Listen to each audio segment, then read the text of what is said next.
Hi there, here we go on Chapter 1 of Semiconductor Devices and Circuits.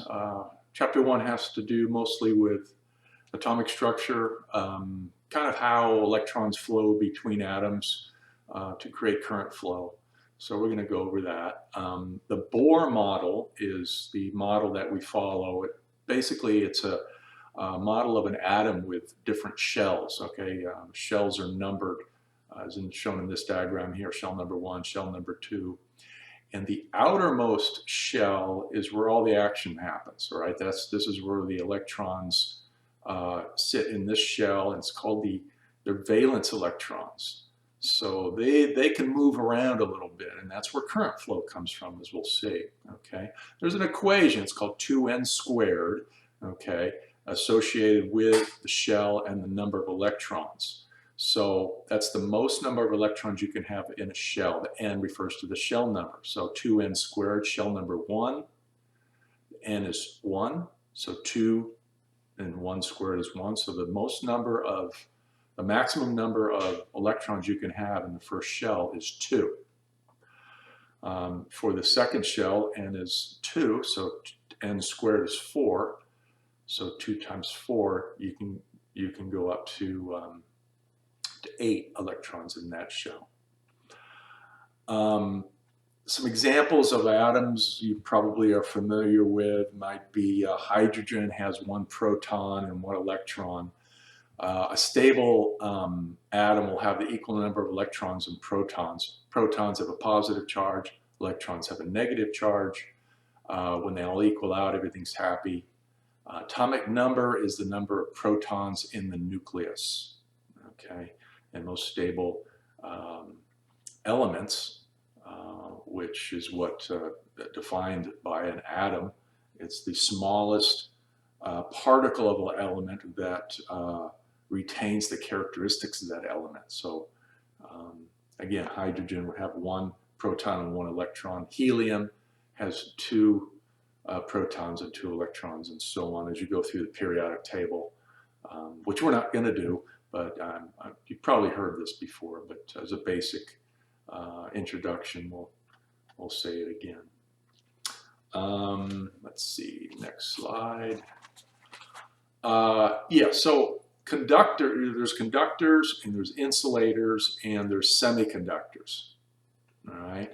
Now, a conductor has a lot of free electrons in the outer valence shell, so they can go to the atom next to it and move around, walk along the atom, so to speak, on their outer conduction shell or their valence shell. Whenever an electron does leave that atom, however, all right, the net charge becomes positive, right? Because 1 electron goes away, it's negatively charged. Well, the protons stay put. So now you have a positive 1 charge, all right? Now, copper has a lot of free electrons, and they're very loosely held. Loosely held, what that means is that they're pretty far out. It's pretty far out here. 29 is, I guess, the atomic number for copper. So, but it's really loosely held. Okay, as you get closer in to the inner shell, these are very tightly bound atoms.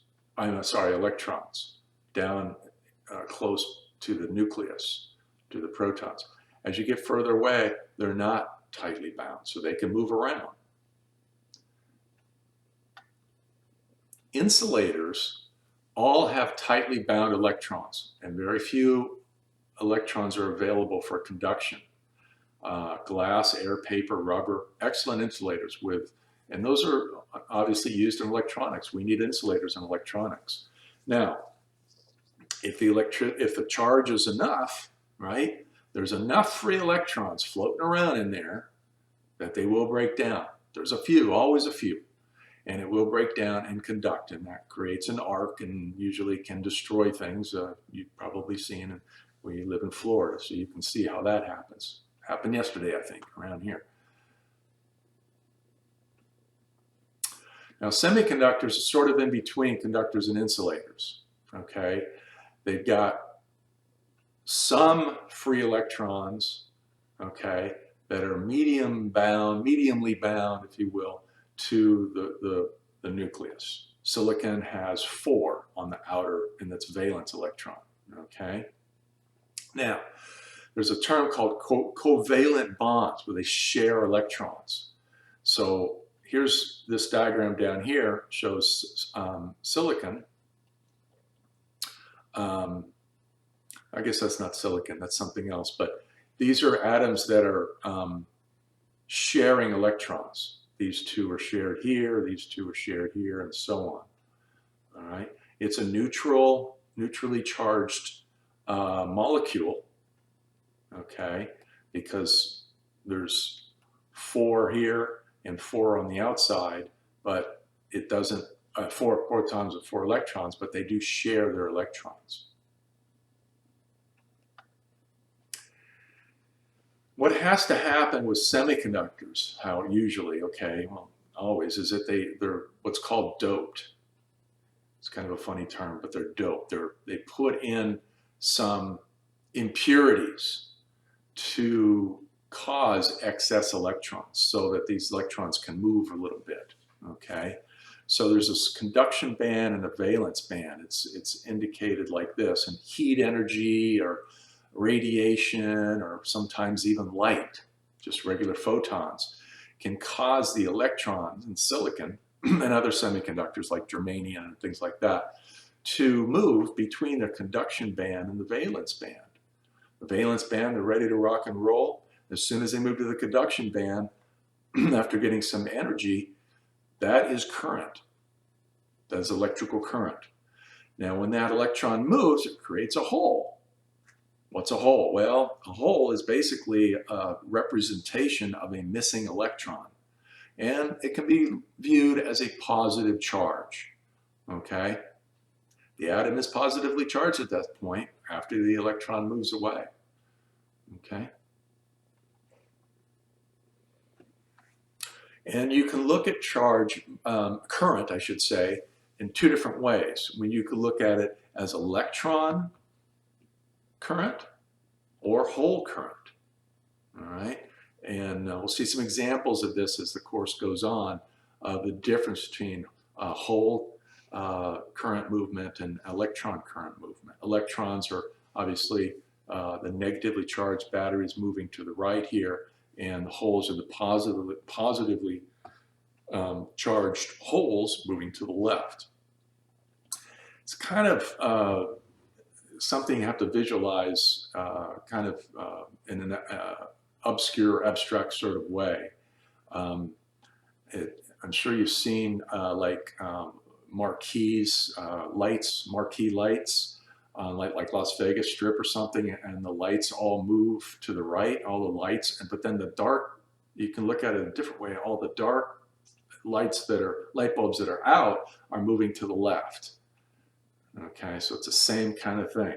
If you have a marquee row of light bulbs, all right, that are all moving to the right, okay, and you have one empty one black light bulb is moving to the left. It's the same kind of thing.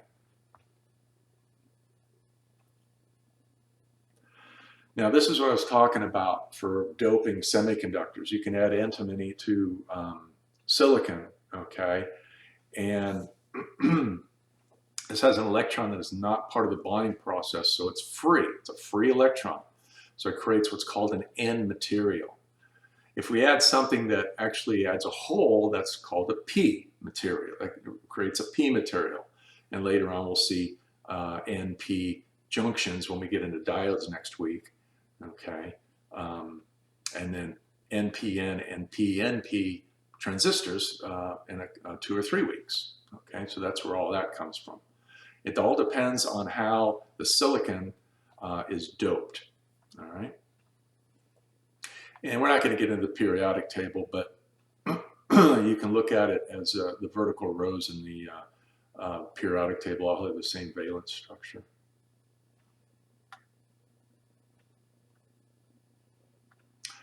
Boron is something that would leave a P material, and which means it's a hole. Okay, it's a positive charge. Okay. And you put these together, you can do great things. You make semiconductor devices. Right here. So here we are, we have a P region and we have an N region. So this is doped with extra electrons and this is doped with extra holes. And then in the middle, what's called is called the depletion region. And it just sits there, no problem. I mean, nothing's happening special, except when you add an electronic charge, electrical charge to the P and N region.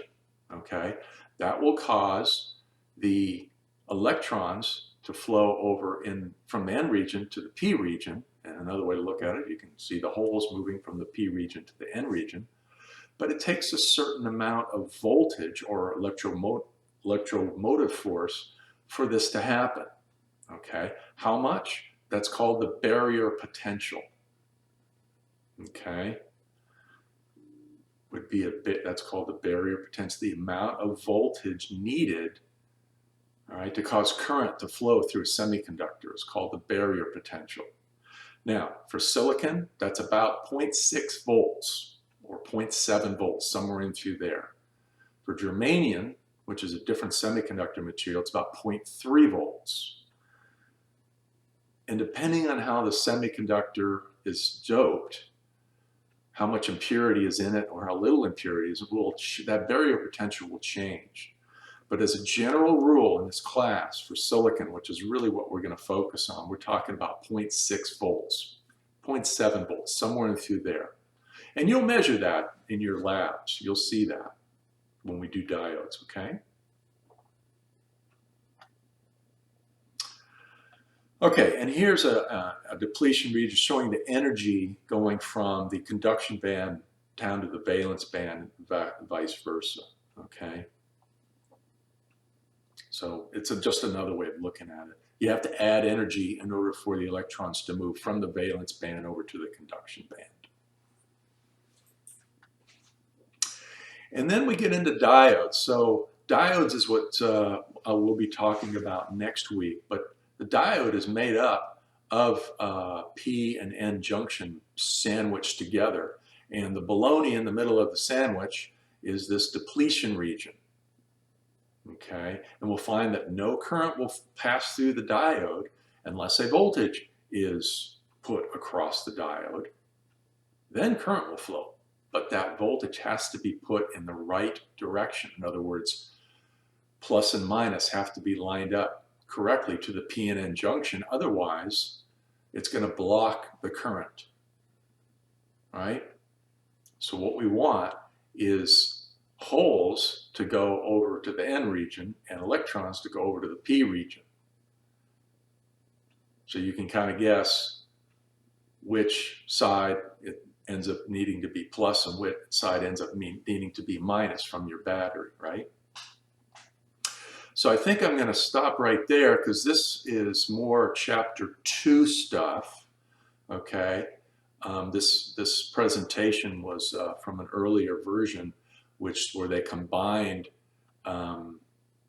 the atomic stuff, molecular stuff, with diodes. So we're not going to do that. We're going to wait until we go into Chapter 2 to do diodes, okay? And that'll be rather extensive. But that's it for this lecture. There is some homework for Chapter 1, and you'll be doing some 2n squared stuff, I think, in there with the Bohr model. But have a good week, everyone. If you have any questions, please post them in the discussion section on the Canvas website. Thank you.